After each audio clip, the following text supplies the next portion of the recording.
Man, you got a big haul. What's it like when you have go into a cycle? Is every year different in terms of how many you're trying to get, or are you just trying to get as many good ones as you can get? Yeah, I mean we want to maximize some positions for sure. We're losing some guys inside, so we want to make an emphasis to grab some guys that can help us and be more versatile. We got some guys that can play guard and tackle. We got some guys that can play center and guard. So add more versatility. And we also want to add some long athletic bodies. With Lucas Simmons and Otto, man, those guys are big, long athletes. You know, we had a little deal with kickball out here. They was going crazy. So I think we got a right mixture of what we needed to enhance the room. We also got a lot of young guys, and I explained to every guy coming in that room, we got some dogs in there. So it's going to be some good competition, but that's going to bring everybody, raise their level, and bring everybody where they need to be a really good player for us. Coach Norvell said he was happy, I'm sure you guys were, that the young guys didn't seem bothered by the fact you might be bringing in some older guys. No, they absolutely expect to play. So it's not like a deal where it's like, oh, see, that's what most people look at things as replacement. No, they look at it as competitions. We recruit the right guys and the right type of people. So we don't have to worry about that bug of selfishness. All they worried about is whoever you bring in. Come on. The kind of example with Caden Lyles and Maurice Smith last year. I told him, I said, I'm bringing in somebody to replace you. You're too small. You know what he said? Bring him. So that's the culture. That's our team mentality. That's our O-line culture. So I'm excited about it. Chris, or actually Andre, I guess, looks like, I mean, we talked to him. He's such a smart kid. What's he like as a player? I tell you what, his energy. You know, I'll give an example. We were talking on the phone, and they had a hurricane come through Key West. And he sent me a picture of him in a lawn chair with the water about to his feet. And he said, the only thing I'm disappointed in is that we're not practicing. I don't know how many players at the time, I wasn't a good enough player than him, because if I'd had that time off, I'd have been chilling. But he was disappointed that he wasn't practicing with his team. That's kind of dives into his mentality and how he loves the game.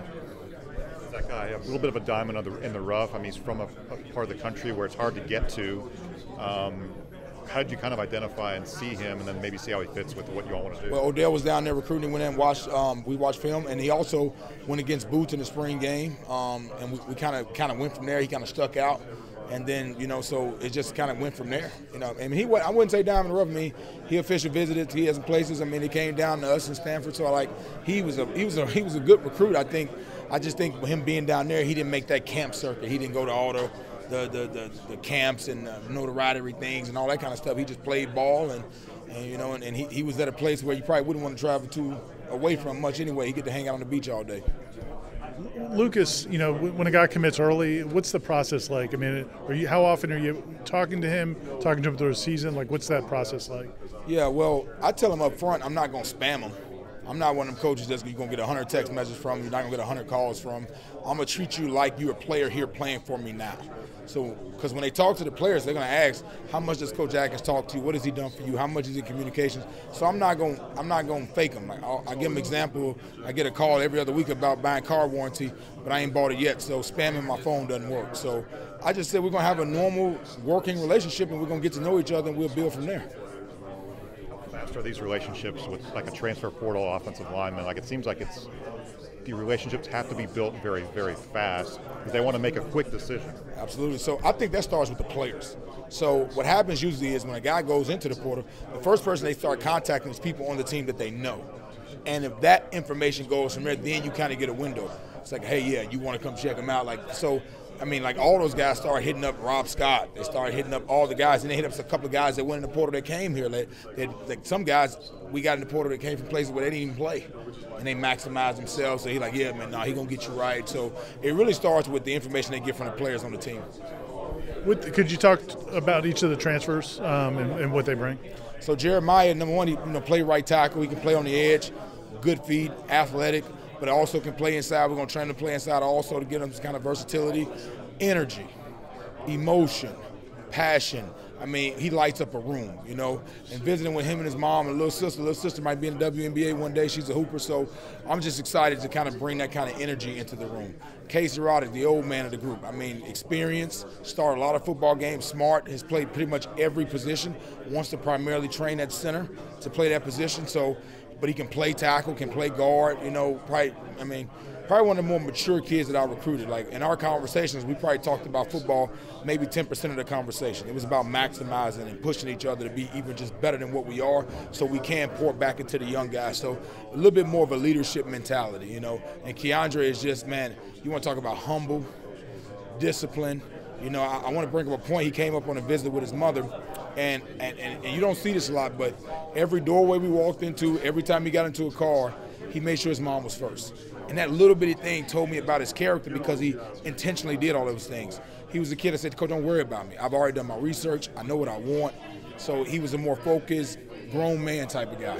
He's a powerful dude, too. So I'm not going to say too many bad things to him in practice because I don't want to put his hands on me. When you, based on the success you guys had, are you having to do less selling now, or has the program started to sell itself, what you guys do? Yeah, if you talk to any recruiters, they tell you I don't do no selling, zero. So, yeah, I don't do that. So, yeah, it's not even. I tell them I'm trying to scare them away, because the reality of it is all that selling goes away now. So now who you are, once that paperwork comes in, it gets real. So if guys have gotten cheated through this process, and I'm not who I was before they signed, they will tell you. And if they ain't told you, then you know it's real. So, I'm not great at selling, because I don't like to get hustled myself. So I read into that stuff too. Imagine the process of, like, talked to Mike about it earlier, like roster management, knowing how to, like, balance scholarships, that kind of stuff can be difficult. For you guys on the offensive line, you have outgoing players. How did you decide, okay, we want to add several transfers to maybe come in and beat things up immediately? Not really. It's not in the process of transfer versus high school player. That's kind of not what it is. It's more of what is the fit, and what is the need we address, and what is needed in the moment. Is that, I don't know if that kind of answers the question, but we didn't say, hey, we need this many high school kids and this many transfer guys, because, you know, it's more of what is the need we have in the room, who's leaving, and who can we bring into our room if it is an older guy who can pour into our young guys. So if you ask them, when y'all talk to the transfers that's coming in, the first thing I tell them is, I don't want somebody in my room that's not going to mentor the young guys and give them some perspective on what it is to be at another place, because all they know is us. So you will be able to tell them, no, Coach Atkins does a good job with this, or no, I learned this better here, so they can have some competitive knowledge. Like, they can say, all right, now you got somebody in the room that can be, and tell you, like, they've been through off season, so takes a little bit of the shock off of it. So I'm trying to build more older guys that fit us and what we're looking for to pour into the young guys. Keandre, it seemed like I didn't see his film, Pro Football Focus numbers 2 years ago seemed to be very impressive. When he was starting, Well, Keandre he's a big, massive guard. You know, I don't look at the Pro Football Focus numbers. I just kind of looked at what he can provide and what helps. And every clip I saw, no matter if it was good or bad, he never went backwards. So whether it be a stalemate or he's going forward, and I need that when you get those big body nose guards and D tackles that we're going to face next year. With Brock Glenn, Coach Norvell said he wanted you all to respect his commitment to Ohio State, but to still say that you guys are here for him if he changes his mind. So I guess what Glenn did to commit to you all, and then what does he bring to this offense? So one thing about it is he handled himself like, grown man business. So he was very honest and open of what he wanted to see and what his issues were with us. And he said if we get these issues corrected, or he sees what he needs to see, it will be an open recruitment. So I appreciate that, because he gave us the information, he gave us the blueprint, what he wanted, and we were able to, and we told him, okay, this is what we're looking for in a quarterback. This is what we need from you, and if this happens, this is what we need you to do. So it became that trust and that partnership from the beginning. Even before he committed to Ohio State, he already had a plan of what he wanted to see from Florida State, and I'm glad it worked out for him because so many times in this process, other factors kind of affect the recruit's decision. And I hate when kids don't get to go where they really wanted to go on situational. So, because at the end, when you're 40 years old, you're going to have to pull up your YouTube clips and all that kind of stuff and your accolades, and you want it to be in the jersey you wanted to wear. So I credit to him, because he knew where he wanted to go, he knew what he wanted to do, and he didn't let any situation take him away from where he wanted to go play football. You guys obviously have a lot of playmakers on offense already, but you guys went and got a bunch of playmakers, Jaheim and across the board. How excited are you about those guys? What you guys can bring in from a playmaker's perspective? The thing I love about Jaheim and both the tight ends, man, they're long, they're big, and they're physical. So they're going to be able to make plays, but we need to add that physical mentality on those edges too. So it makes it exciting because they saw that most of our productions were returning and they still wanted to come get this smoke. That's why I said we're bringing in the right mentality type guys that are looking for, hey, coach, I just want to be a part of that. I want to be there and I want to come compete.